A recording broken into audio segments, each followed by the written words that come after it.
Sa tahimik na barangay sa Sibalom, may maririnig na isang ingay, ang pokpok ng mga pantay ng udyok.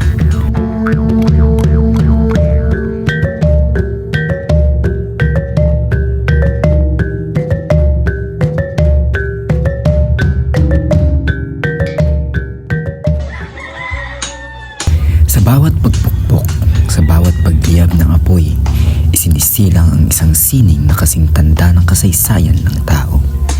Ito ang pagpapanday, isang proseso ng pagbabago kung saan ang hilaw na bakal ay nagiging matibay na kagamitan at ang init ay nagiging buhay.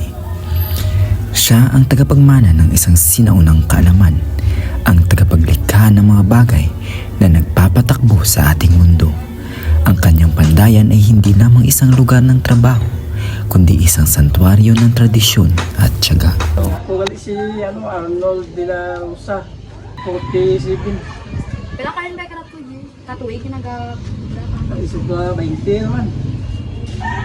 pero imo gidray ko nagpapisa or may May una nag-umpisa, lulo pa naman, sunod yung bislan tatay.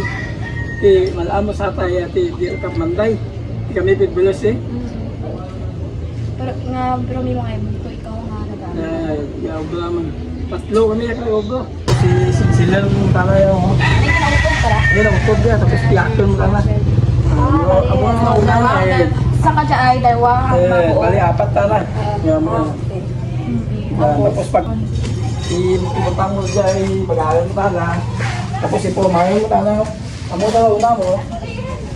Lumawa ako dyan. Nang una ka punta dyan, ipumahin mo.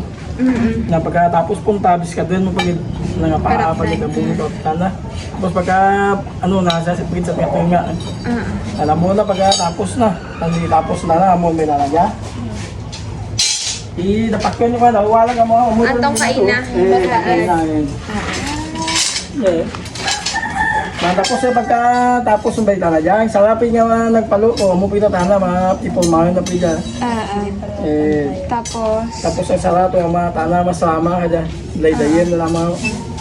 Bali taglingan mo tana. Pagkatapos na lang na pulmahan na mo, ito kayo na. Itirayan ko. Butangan kang taram na ha. Kung wala akong tuo. Tapos taram na. Pagkatapos ka taran na mo, kita na kinagay. Hindi na mama ka namin. Ginmama. Mag-sama. Tapos pagka ka dyan, ito pagid ni mo, ipapakin na Sa patadlang. tadling yan. Tapos ilabag-labagan mo kung labag. Amuto ito na mo butang. Tapos pagka natadling ka na, diyan ka na may mulyunan ka na. Mo na. Mulyunan. Nang pagkatapos pagid sa mulyunan, diyan pagid sa may sandal Diyan ka nila pagkagat ang tulo, gato na. Magutod ka bla. Iyang pa sa pulo nga labag, tapos ipagagat mo dyan. Tapos siya mo paglalagari mo, mano-mano man. Ito na, pwede na baligya. Diyan may tagiya dyan mo, ako mabuel. Alam mo yan, subo na nila Nagpapit niya wala tala dyan. Alam mo dyan amo dyan Oo. Mano-mano man himo niya no. Mano, dinubuan na, drill. Tapos itakdal mo kapitala, lupin na raw. Basta pa yan. Pero Bata tatlong bilog. pero nga mura to nga obra ang mga nakabulig Hindi, magabulig mo mas makaya sa eskwela Duwe professional ka. Pero ano nang graduate na to? Ano nang-graduate nga bata? Ay, lang, grade 9, grade 7. pwede mo nang maambal ng kung estimate lang mga pila na gid ka tuig halin pag umpisa kang dyan na obrahan mo dyan Pagpamanday. Ngaling pa yung ulo. Awit na siguro mga dekada mga 19 lang 90s Ulo to, nagmalaan naman to. Kasi manday lang man. Tapos si tatay, ang muna suba dos tintay din tatay. Tinarbay talaga, tuig nga, basa-basa. ang pagpamanday ba ito na to diin nyo na tunan gintudlo gid Lantaw lang kami. Lantaw, 2 years lang. Di ko nga tudluan ka mamanday. Dipindi, tagdi mo Kauna mong mapamanday, tilagaw naman ba Kaya may sawa ka ikaw lang gid sa mura ikaw tiba kung obra mo lang gid namulang kita.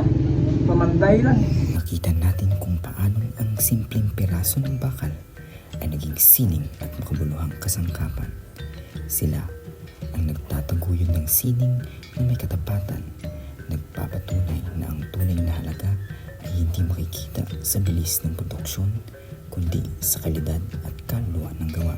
Sa bawat kasangkapan, mayroong bahagi ng puso na lumikha